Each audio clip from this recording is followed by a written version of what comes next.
We are celebrating the holidays, and today's lesson is about the holidays. We got Christmas, we've got the winter solstice, and we have New Year's.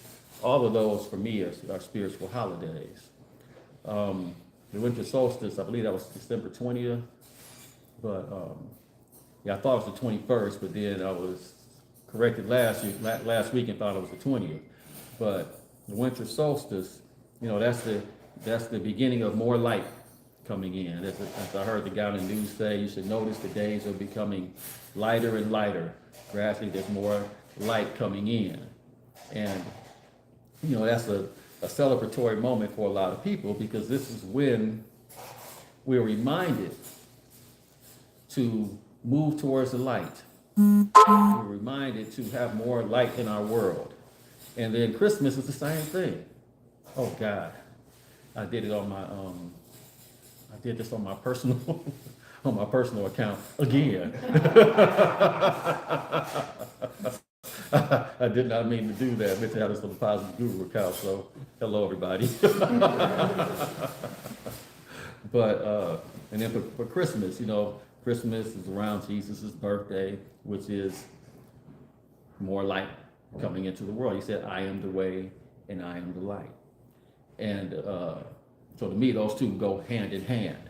And I begin to think of having more light in my world and hopefully shining more light.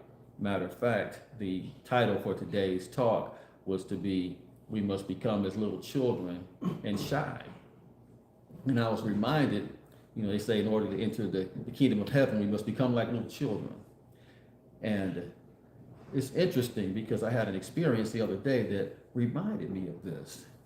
I was at my grandkids' home, and I was sitting there with my grandson, Barrett, and we were putting together some kind of toy or whatever, playing with the toy, and I had to use the restroom. So I said, Barrett, now I got to ask Kelly, Barrett is 2? Yes. Got it right. He's still 2. Okay, so Barrett is 2. And so we're there talking and playing and so forth. I said, Barrett, I have to go to the bathroom. And he looks at me and he does like this. He's really just beginning to get his talking groove on really good now, where I'm really beginning to understand everything that he's saying. And he says, well, over there. And I knew where the bathroom was, but I was thankful. And I said, well, thank you, Barrett. And I got up to walk to the bathroom, but he got up and he started running to the bathroom. And everybody was like, and they were, the parents were like, okay, he's got to go to the bathroom. Like, no, he's just showing me where the bathroom is. He pointed and said, oh, over here. And so I'm following him. So I follow him so he can show me. When he gets in the bathroom, he pulls his pants down and sits on a little potty thing and looks at me and smiles like, this is how you do it. And I said, oh, he's showing me. I said, you can go to the bathroom. He says, oh, Granddad Craig, and he needs to know how to go to the bathroom. Let me show him how. And I thought that was so cool, and we laughed and we had a good laugh at it and whatnot. But the thing that I got from that, as I thought about it, I said, man, he was just like, he needs some help. Let me help him. He didn't care what anybody thought. He didn't say, oh, well, Craig probably know how to use the bathroom. My granddad probably know how to use the bathroom. He said, no, I'm going to help him. This is my chance to help. And he just ran to it, not thinking about anything but the help. Me, when I get ready to help, okay, what are they going to think about this? They're going to think, oh, Craig trying to tell me too much. Craig trying to teach me something. Craig thinks he knows more. Bear wasn't worried about all that. And I said, man, I have to become like Barrett. I have to become like a little child. I have to not have myself in the way. This is part of the path to heaven. We must become as little children. I was asking people what their holidays or New Year's resolution was. And one of mine is to share more light, to shine. and not be afraid in the process, just to be me and allow myself to shine in whatever way God wants me to. And Barrett's kind of helped me out with that. Now, my wife Kelly and I, we were talking the other day, we were watching some television show, I think 3 Magic Words, based on U.S. Anderson's book, 3 Magic Words. And the whole point of the movie or the documentary is that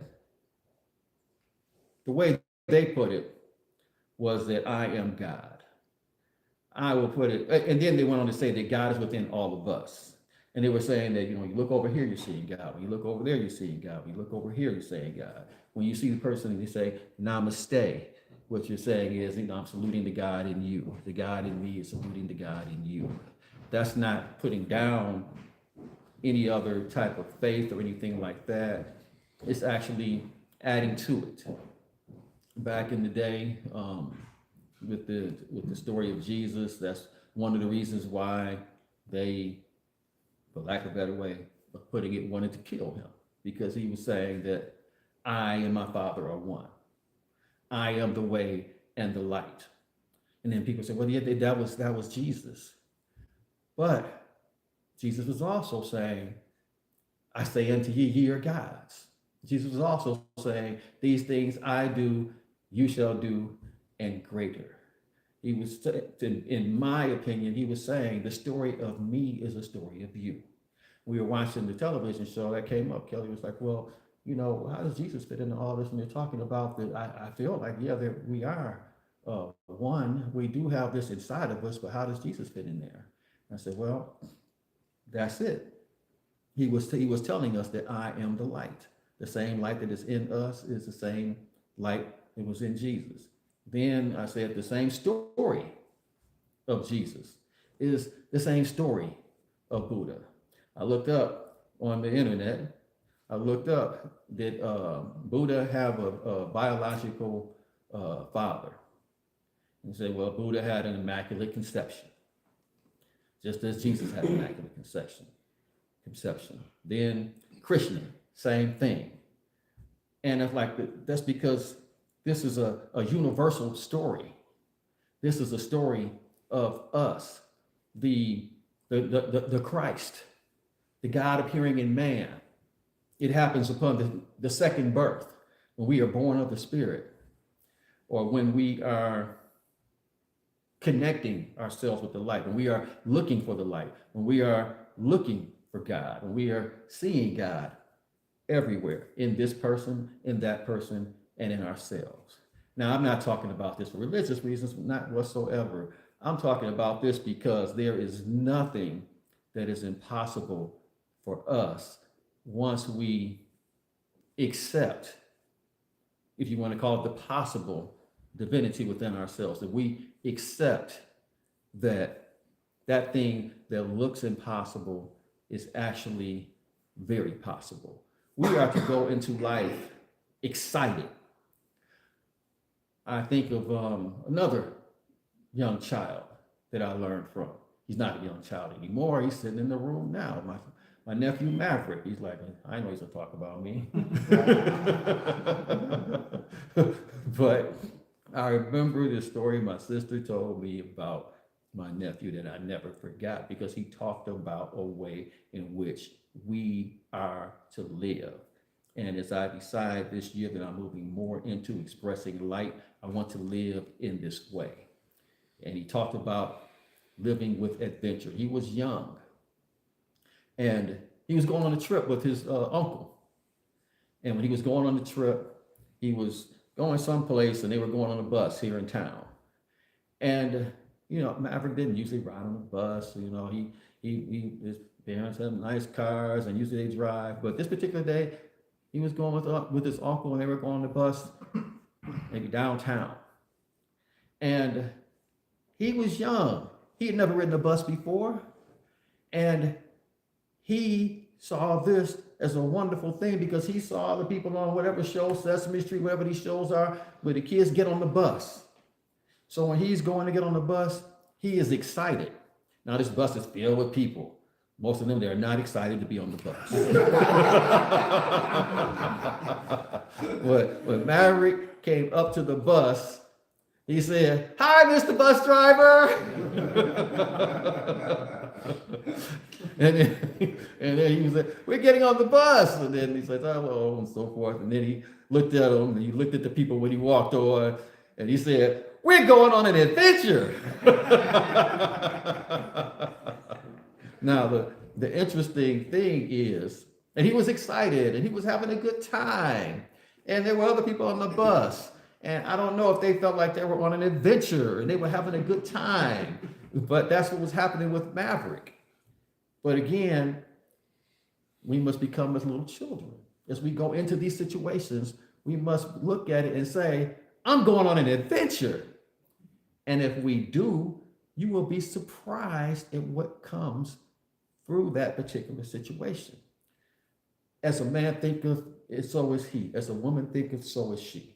As we move into life and situations, and we move into them as adventures, it will be an incredible situation. We came in here, I was reminded of the funeral I recently went to. And I have this strange thing that I actually enjoy going to funerals. I enjoy giving to the people who are in their time of bereavement. I enjoy being there for them, letting them know that, hey, I care. And in addition to that, I also enjoy the stories about the person who lived. And I'm always going in hoping that I can get something out of it. I look at it as an adventure. And when I'm walking into that funeral, I'm not saying this, but I'm walking in and I'm going on an adventure. I'm about to learn something. God has something in this for me to have a more productive and happy and enjoyable life. So when I walked in there, I was in this spirit. I have to tell you, I did not know the gentleman who had passed very well. He was a friend of mine's older brother. But I knew a little bit about him, but not any of these things. There were things that even he who took care of his brother did not know about him that were coming out. And his wife who helped take care did not know about him that were coming out. And it turned out that this guy was a most prolific guy.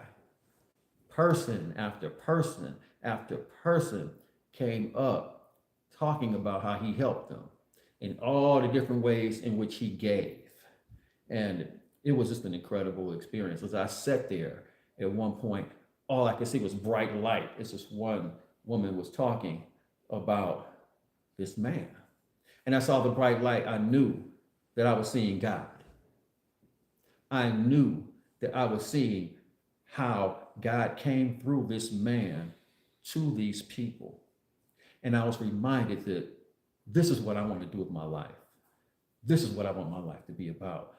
I want to give as much as possible, and I want to get myself out the way as much as possible. And as I listened, it was just an incredible situation. And as I said, there were people who did not know, who knew him, but did not know these different things. They did not know that this man helped this woman and her husband get their business going. They did not know all the ways in which he counseled all these people. Quite often, we don't realize it when God is coming through us to help other people. Sometimes people will tell us, if it wasn't for you, I wouldn't have had this situation. Now people tell me this. If it wasn't for you, Craig, I wouldn't have my kids. I didn't know. I watched what you did in order to make sure you had your kids half the time. I watched the way you fought.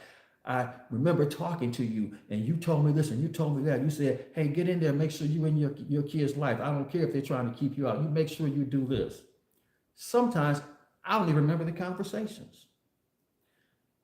We don't realize God is in, and there are times in which I have prayed, I really need someone to do this for me. I really need someone to help me out. And then a person who works in the place or whatever just comes and helps out. That was God coming through that person. The more we enter life in this spirit, the more we are becoming the light. And if we go into life as an adventure, we will be seeing God show up more over here and over there and over there. And then we will get inspirations as to different things that we are supposed to do with our life. We can go to a funeral and say, oh man, I'm going to a funeral. It's just going to be sad. I'm going to this funeral, you know, I want to be over here. I really want to. But, or we can go in and say, where am I going to see God in this? I really hope I get to see it. And every time I walk into a situation like that, I have something incredible happen. I have that moment, like with that woman, where all I saw was light around her. It was like a cloud of light. And I said, oh man, it's happening. And then I really started to get into it. And it was just the most beautiful thing.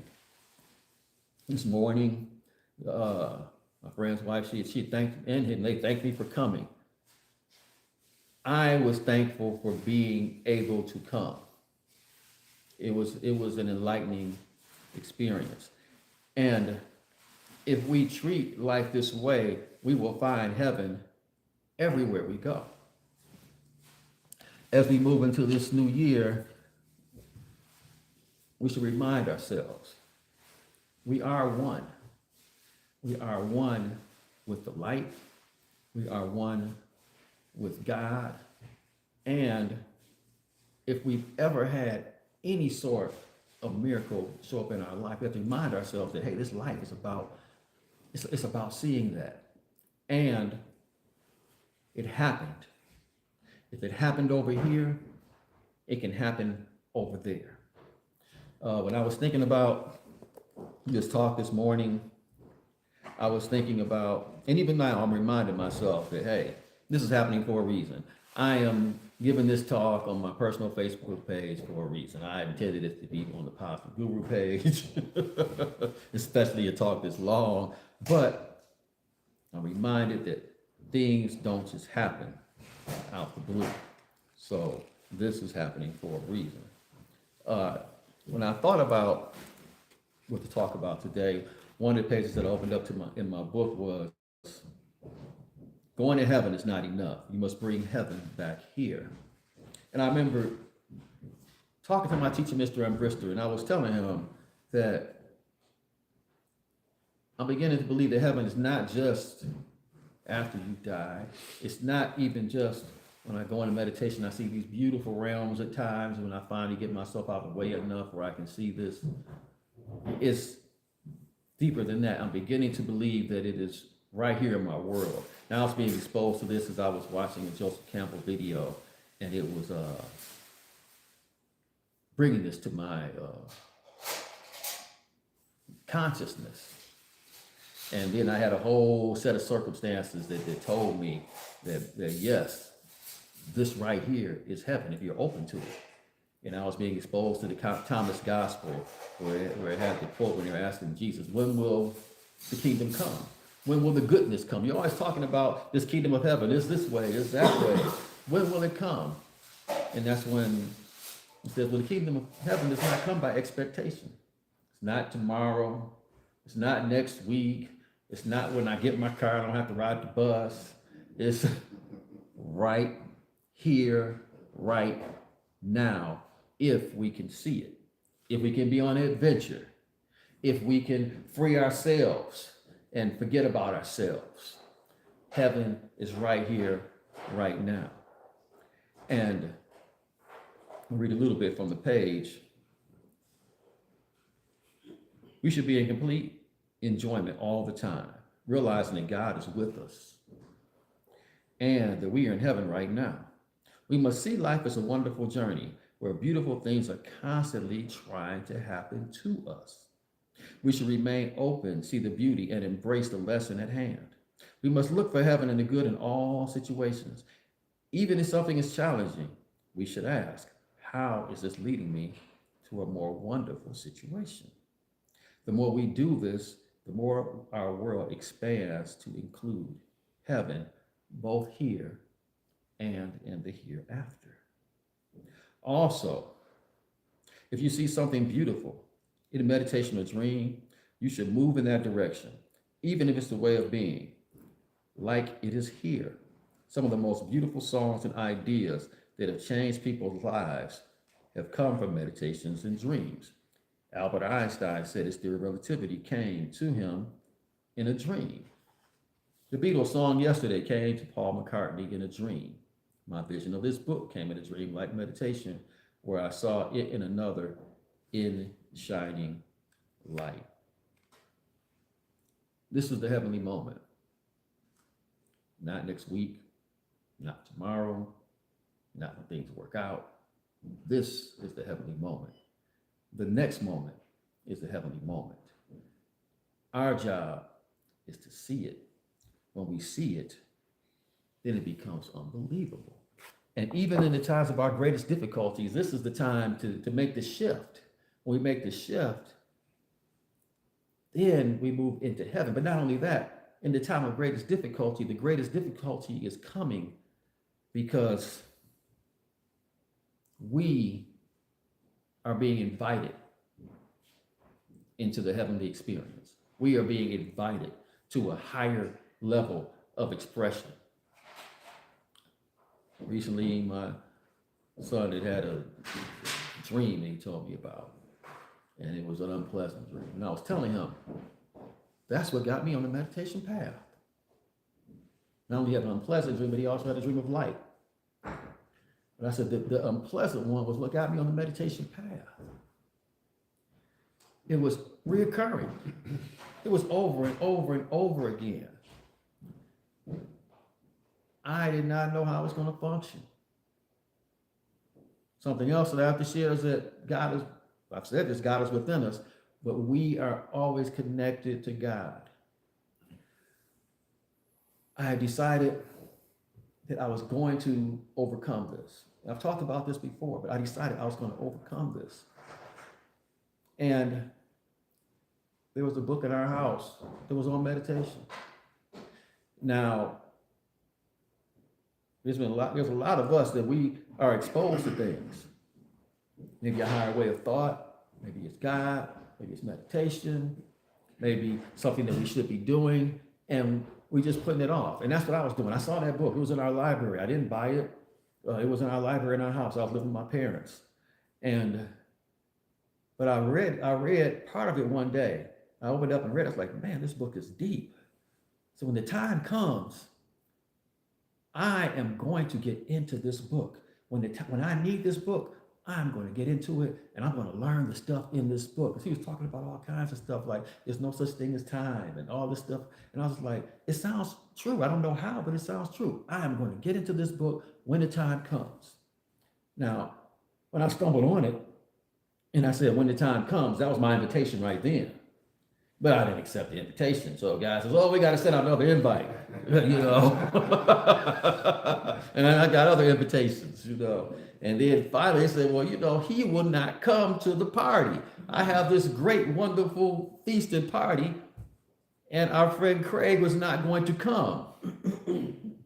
Bring him here. So he started delivering me these nightmares where I thought I was going to die. And then I started thinking in my real life, I'm going to die if I don't change this. And that's what made me say, I got to find that book. Now is the time. The adventure is always waiting on us. Life beyond our wildest dreams is waiting on us. And if we are not experiencing it, it has been calling us. When I saw that book, it was calling me. Now, life was great at the time. You know, like, well, why am I going to make a change? You know, they say there's always new starts and second chances for he or she who chooses resolve over regret. Why do I need a second chance? Everything's going great. But there's this greater life that was waiting on me. I read the book. As I start to read the book, I see a technique. I said, I'm not ready for meditation, but I could at least try this thing where I wake myself up at a certain time. And I've told the story so many times because it's still, every time I think about it, it blows my mind. And I'm reminded something that I forget. I am one. I tried it. It didn't work. I kind of like the fact now that it didn't work the first time, because if it worked the first time, people will hear the story, and if I'm telling the whole truth and I tell people that it worked the first time, someone hearing the story, when they try to connect and it doesn't work, they'll be like, oh, well, I tried. But things were so bad, I had to keep trying. I don't know if it was the second time or the third time, but when I tried again, wake me up at 2:01, not 6:30, not 5:30 times I'm used to waking up. Wake me up at 2:01, something that's just totally out there, that's totally odd. Now, I don't know what the odds are that I would have waken up at that time, but you figure it's how many hours, 12 hours in a day, it's how many minutes in an hour, you multiply that by 6. It was low odds that it would happen. But I didn't wake myself up. The cat, my sister's cat, came in the room. She didn't hang out with me. She didn't normally come in my room, but she came up in my room on the 3rd floor and just kept smacking me in the face with her tail until I just couldn't take it no more. And I finally pushed her away. I said, well, dang, I'm just going to get up. Leave me alone, Amber. I get up, and there's a digital clock. It says 2:01. That was the beginning. Now, I'm sure there were beginnings before that, but that was a big shift in my world. It happened because something terrible was happening. But when I realized that, I was like, oh my God, I freaked out. I turned on the lights, looked around the room, but I knew, oh my God, I am really connected. Not only am I connected enough to wake myself up, the world will come get me up. It wasn't a cat. My mom probably came and yelled upstairs or something, but I am truly connected with everything. We all are. Just like I didn't realize it, for those of us that don't realize it, we all are. Hey, sometimes when I'm going through stuff and I'm having issues, I don't realize it there. But when I'm reminded, oh my God, that actually happened. Like that video said, I am one. We are all one. And after that, that's when I started meditating. Out of a book, without much instruction, not knowing what I'm doing, stumbling along. But I had this motivation. I was still trying to get rid of the dreams because I had this incredible thing happen, but I didn't know if I was going to be dreaming that dream again the next night. So here I am meditating. And I decided I was going to meditate all night long. Not go to sleep, just meditate. I'm seeing things, incredible things, like unbelievable. But because I was motivated, I've been called to the party over and over and over again. And finally, God, like, I'm bringing you this. You're going to be dragged to this party. When we're going through hell, the road to heaven is the road through hell quite often, if we're open, or when we become open to go into heaven. And at that point, I was open. At that point, I was eager. At that point, I had to know. It was just incredible. Then I say, okay, I need to meet a teacher. This guy, he had a teacher. This guy was good. Within 2 weeks, I miraculously met my teacher. Came to me. I didn't go looking for a teacher. It came to me. The invitation came to me again. A part of me was creating this. And that same part is bringing me into my adventure. And that same part changed my whole life. And it's what made one thing. My life has been a series of miracles. I've been crazy enough where I've gotten myself in situations where I've needed a miracle. Sometimes I take risks that I just should not take. Even the fall that I had. I was known for doing things that I shouldn't do when I'm out working on the roof. You know, they would say, oh, Craig can walk on that. No, but Craig can walk on that. My friend Hank used to be like, man, I showed Ray this one roof. It was like this. I was like, Craig can walk on that. But and many times I knew I shouldn't. Maybe I tell other people, hey, don't walk on that, you know, and I still remember the one time when when Wayne was out, he'd go walking, you think I walked on, and I saw him walking across this one section where he had this little beam to walk on, and he's walking like this, and I was like, what is Wayne doing? And I was like, man, you weren't supposed to walk on that. He's like, I wasn't? I thought you usually walk on that. I was like, no, I don't.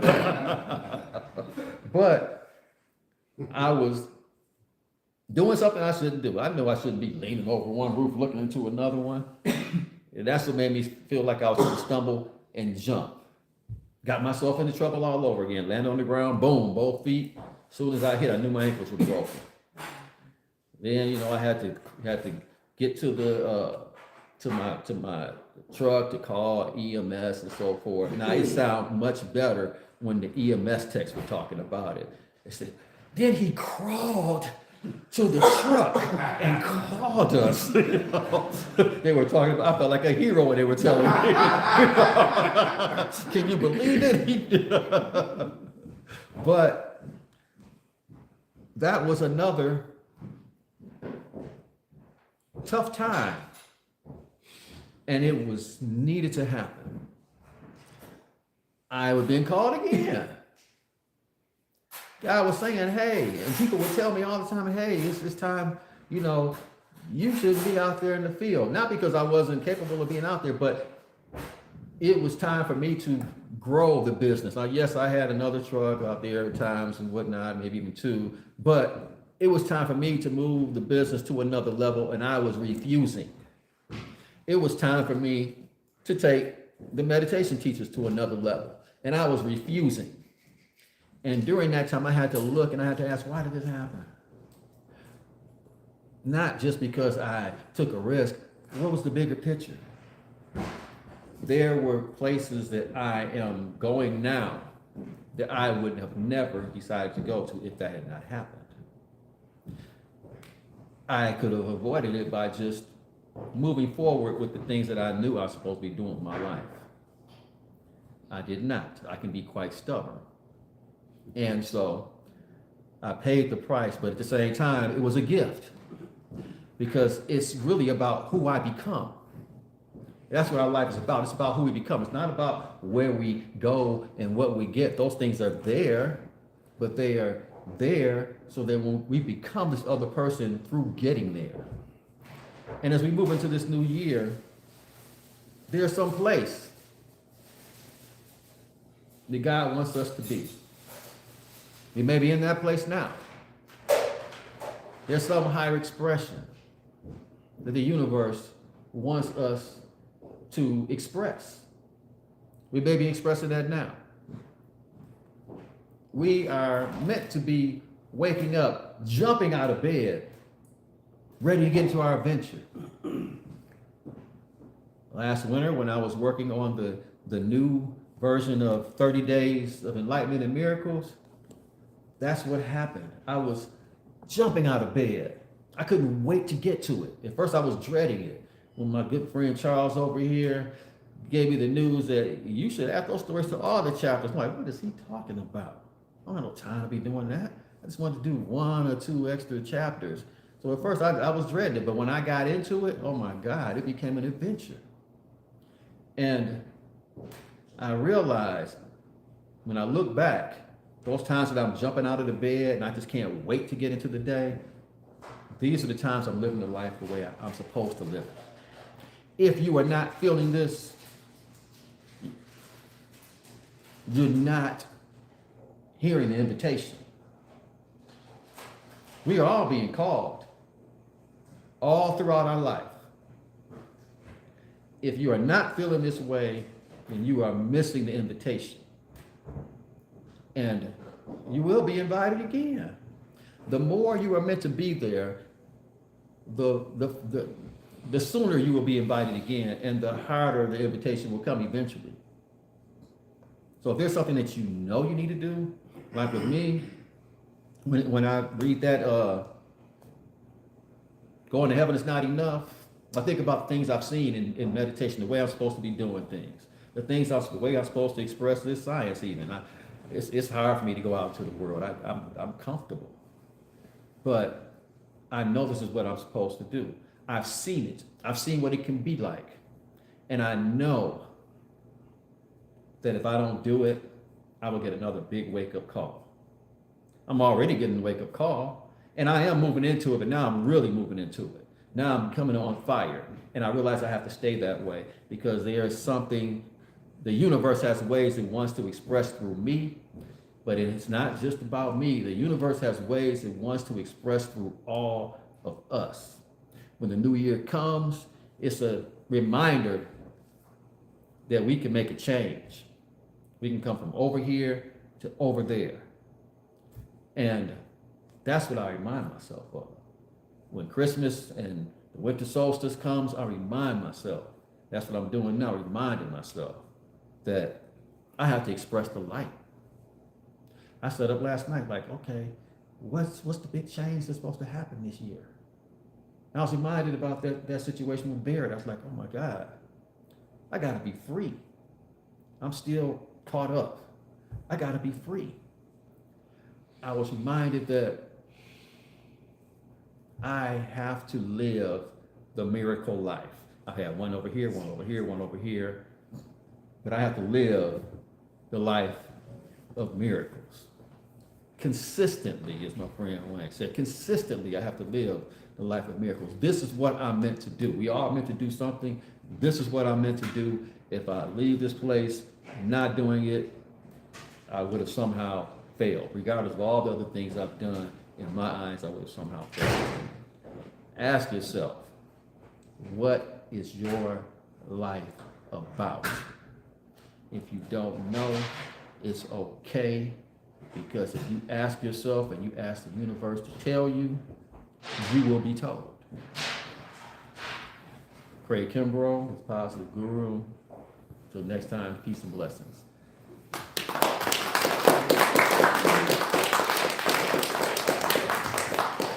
Ask anyone